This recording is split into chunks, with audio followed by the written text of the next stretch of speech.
Here's exactly why you can't stick to your diet regardless of how much you want to as a entrepreneur. Number one is you're starting too deep in a calorie deficit. I see this all the time when people start a diet. They just go from being at one extreme to the complete other extreme, and they put themselves too deep in a calorie deficit. Majority of people want to see quick results, so I understand why they would want to drop their calories super low. And when motivation is high at the start of a diet, it feels like you're going to be able to stick to that. And yes, your body weight might drop very quickly to start with, but ultimately you're not going to be able to keep up with it, and it will get too hard too quickly, and you'll end up quitting and then go back to square one. I always say to people, I would like you to start with the minimum effort possible, and that goes for both training and it goes for dieting as well. I don't want you to go to extremes of going from nothing to going all in, because ultimately that does just lead to falling off. So to start with your calorie deficit, I would look at starting you with between 10 to 12 calories per pound of body weight. And if you can get away with being at the top of that at 12 calories per pound of body weight and still lose body weight,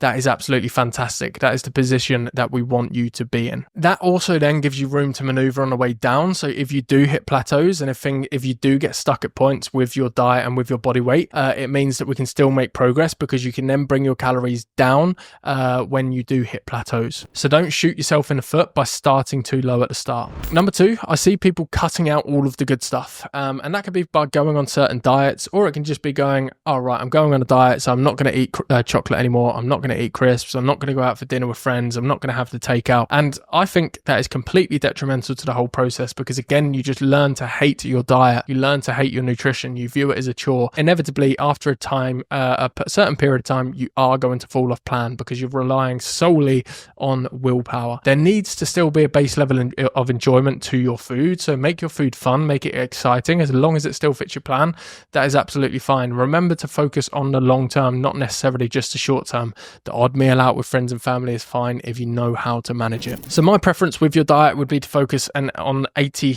80-20 rule. 80% of your food is going to come from good quality whole foods, animal products, meat, eggs, dairy, so on and so forth, veg, fruit, all of the good stuff that is high in micronutrients, that's going to support your hormone function and support how you feel and perform. The other 20% can come from wherever you like. It can come from some fries at the weekend, or it can come from having a burger at the weekend. It can come from having some chocolate, whatever. That's absolutely fine, as long as the calorie amount is the total is the same. Now, what I would also say to make your food fun throughout the week is look at the easy, simple swaps that you can make. If you love burger and fries like I do, make yourself burger and fries that fits in your plan. Homemade chips are just cut up potatoes, put in the oven or in the air fryer. Super easy. You can use low-fat mince and a lower calorie bun, and ultimately that's going to be able to fit into your program maybe once a week. It's going to make sure that you still enjoy your diet, but you're still sticking to things. You can also make homemade pizzas, homemade curries, so on and so forth. There's so much out there on Instagram, TikTok, so on and so forth, where reels that show you these things. Learn how to cook to your goals. Really important. The next thing that I see a lot of people do wrong is not knowing what the hunger scale is. And specifically for entrepreneurs, this is really important, because entrepreneurs, a lot of the time when they're so busy, they go through the day and they actually forget to eat. So they skip breakfast, all of a sudden they've skipped lunch, it's 3 or 4 p.m. and you've forgotten to eat. And look, I'm guilty of this myself sometimes. It's really important for a lot of people that we don't do this, because that means you go too far on the hunger scale. So let me just explain for a second what the hunger scale is, and how to use it to your benefit. The hunger/satiety scale is a scale from 1 to 10 that can be used as a simple tool to tune into your hunger signals in your own body. So 1 quite simply means that you are absolutely starving and ravenous, and 10 would mean that you're uncomfortably full to the point of wanting to vomit. Okay, so those are the extremes, and then obviously there is everything else in between. Now, if you're at a 1 and you allow yourself to get to that position of being at a 1, 2, or 3, where you're very, very hungry all the way over to kind of ravenous and starving. If you allow yourself to get to that position, you are very, very highly likely to overeat because your body goes into survival mode. It just wants to get calories in. So you end up eating high calorie foods. You end up eating unfavorable food, shall we say, when you're dieting. And then that leads to you overeating. It leads to you of bringing in too many calories, and it takes you out of your calorie deficit. So I want you to focus on the hunger scale of always being at a point of 5 or 6 where you're kind of comfortably full, and you're not at this point where you're way too high high or way too low. Obviously, if you're too high, that can add, well, number one, it probably means that you have overeaten. Number two, it can add unnecessary stress to your digestive system, and it can also lead you to feeling sluggish, fatigued, low energy, so on and so forth, which we obviously do not want. The next, and one of the biggest reasons why I see people that can't stick to their diets, is because they don't get enough protein, especially enough good quality protein. So your protein is very, very important. It's known as the fitness macronutrient for a reason. Number one, eating protein keeps you fuller for longer, so it makes it easier to diet. Number two, protein is literally the building blocks of muscle,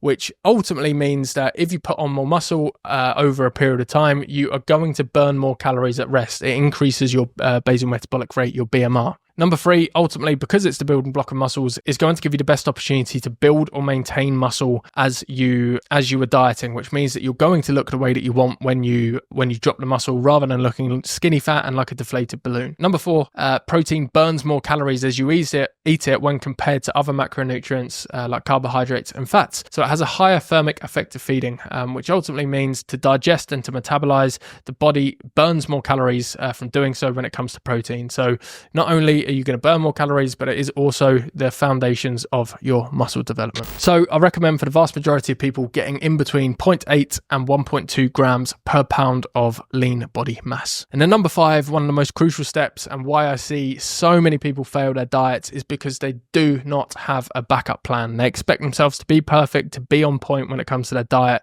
to stay exactly within the boundaries given to them. And this is why things like keto commonly fail, is because you're never going to keep carbohydrates out of your diet for the rest of your life. For the vast majority of us anyway. I love sandwiches, I love noodles, I love pizza, I love pasta. It's just not going to happen, right? So not having a backup plan can really mess you up no matter what diet you're on, even if it's completely bespoke to you. And just relying on willpower is just silly, it's stupid, it will not work. We fail to our systems, we fail to the systems that we have in place. And as an entrepreneur, you're probably super busy, you probably have to firefight every now and again when something comes up. You probably are on the road a lot, traveling, networking, so on and so forth. You have to entertain clients, take people out for food, so on and so forth. And when you're doing these things, you don't want to have to just be the boring fitness wanker that, you know, always orders the salad or brings out a Tupperware at the dinner table. So you have to have the backup plan. You have to know what you're going to pick when you're at a service station on the road. You have to know what to pick when you're out for dinner with clients, networking. You have to know what to put on your plate when you're at a networking event and there's a buffet. Having a system to fall back on is so important for dietary adherence.